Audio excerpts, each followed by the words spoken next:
Ang video natin ngayon ay tungkol sa color grading sa Photoshop.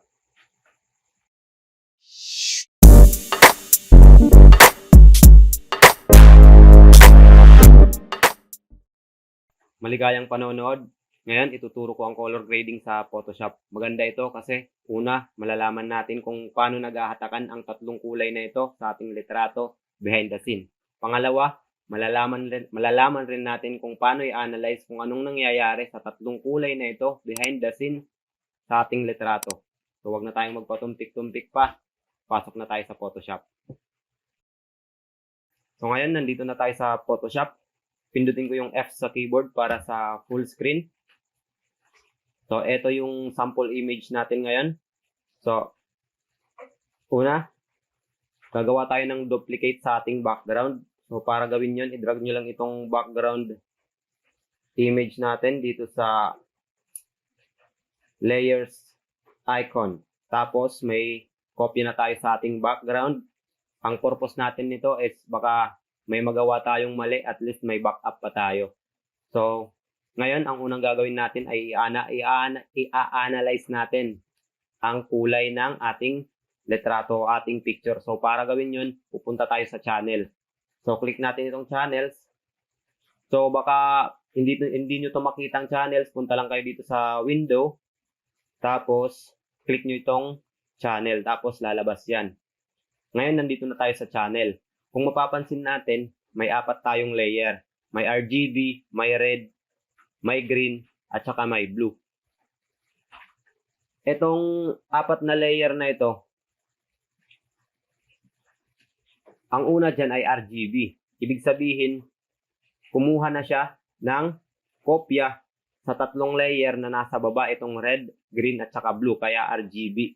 Kung pupunta tayo sa red channel, ang lalabas na kulay dyan ay black and white, pati sa green at saka sa blue.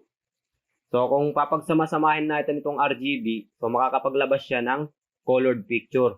So, ngayon, para i-analyze natin ang amount ng kulay, so dito muna tayo sa ating tatlong channel. So, i-deactivate natin itong RGB. So, ngayon, una nating bubuksan ay yung pula o red channel. So ngayon, kung mapapansin natin, yung red channel natin ay black and white. Bakit walang pula? Kasi mas madaling i-identify yung kulay pag nasa black and white. Madaling i-identify yung amount. So ngayon, hindi natin makita ang amount ng red sa litratong ito kasi nga black and white. So ngayon, ang unang titingnan natin ay yung green. So ngayon, para makapunta tayo sa green channel, i-deactivate natin itong red channel tapos punta tayo sa green channel. Tingnan natin yung litrato. Kung makikita nyo, may mga portion na naging dark o dumilim. Ibig sabihin, yung amount ng green, dyan siya naka-apply sa mga dumilim sa parte ng pula. So ngayon, dyan siya naka-apply sa mga parte ng imaheng ito o litrato. Ngayon, ang susunod nating titingnan ay yung blue.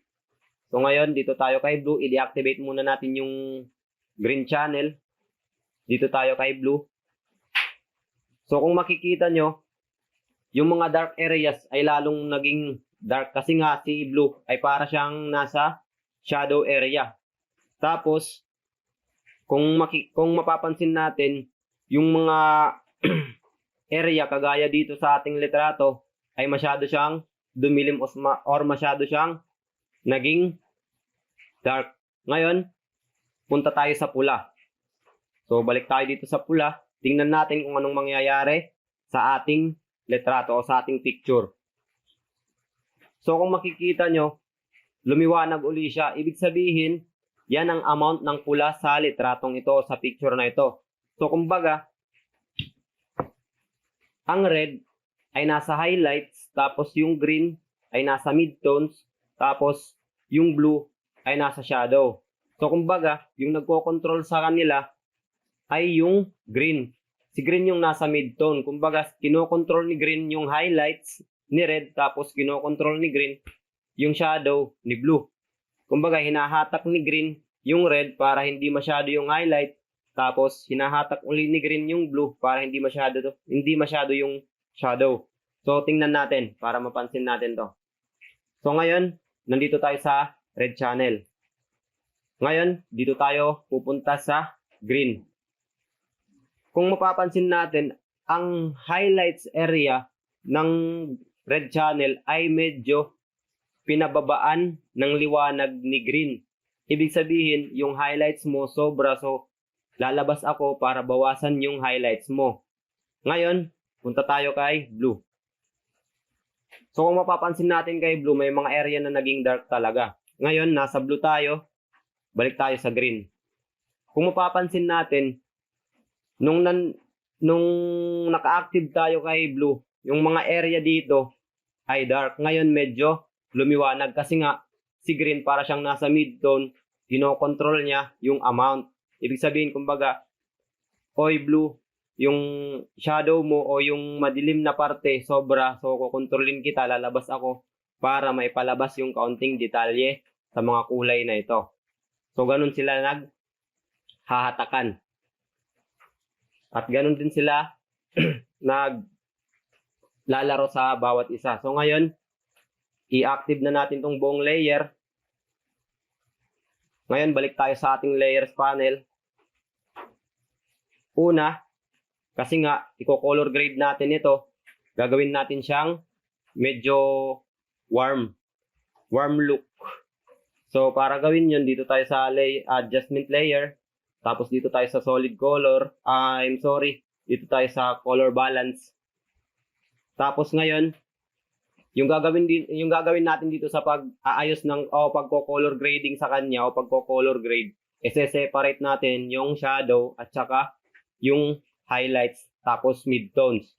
Ibig sabihin, working safe tayo sa isang layer, shadow lang yung anino lang o yung dark area lang yung magagalaw natin. Yung sunod is yung highlights lang at yung pangatlo, midtones. So ngayon, unang tatrabahuin natin is yung shadow. So click natin ito sa may tone, click natin itong shadows. Ngayon, yung shadow niya, lalagay ko sa blue. Lalagyan ko siya ng maraming blue kasi nga i-color grade natin ito. Lalagyan ko siya ng kaunting cyan. Tapos, click natin itong double arrow para ma-hide yung properties ng color balance natin. Ngayon, pangalanan natin itong color balance 1 na shadow. Ngayon, i-deactivate natin tapos i-active ito.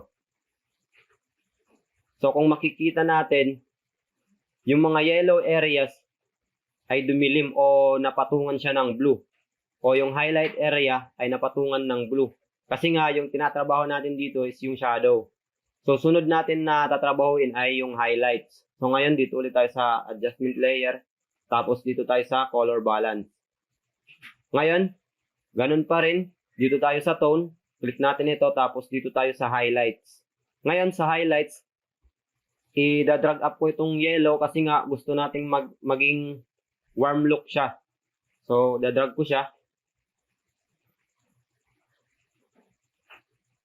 Tapos ito, lagyan ko ng unting pula. Tapos, i-hide ko itong properties. Ngayon, may highlights na tayo. May ayusin pa tayo dyan mamaya kasi nga yung ginagawa natin dito, ina-analyze pa. So, ngayon, pangalanan natin siyang highlights. Highlights.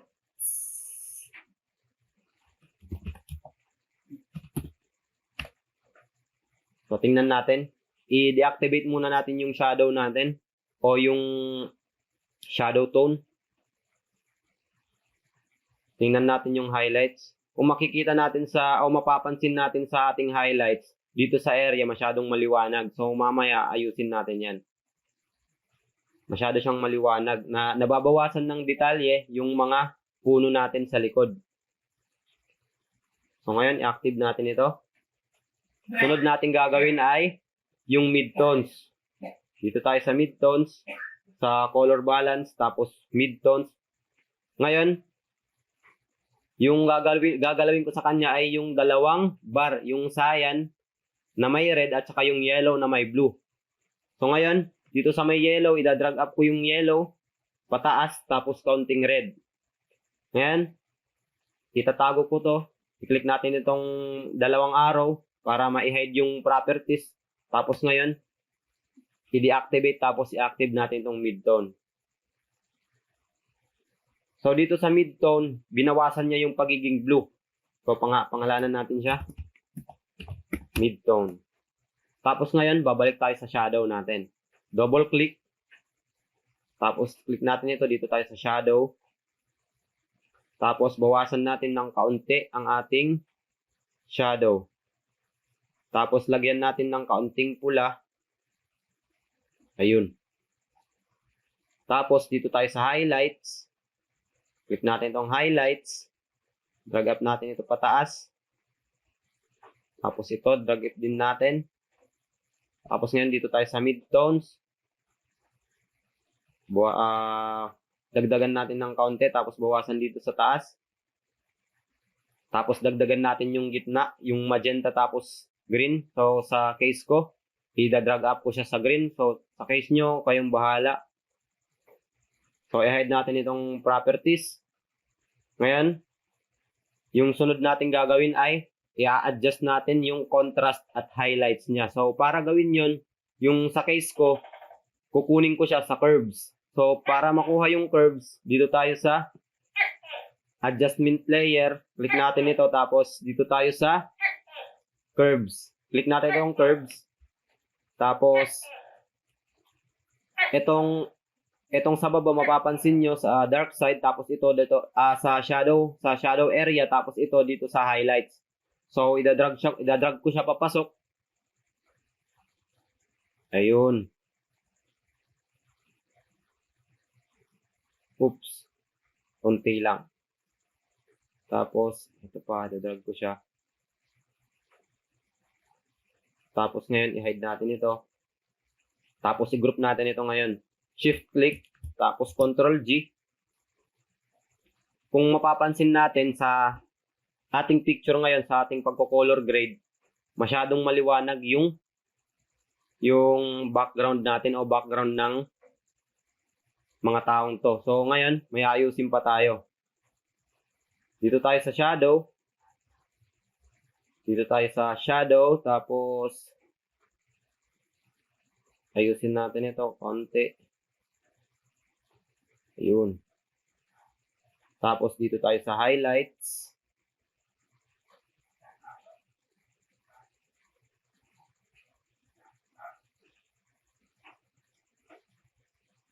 Mga pag-aayos ng kaunti para maging okay na lahat.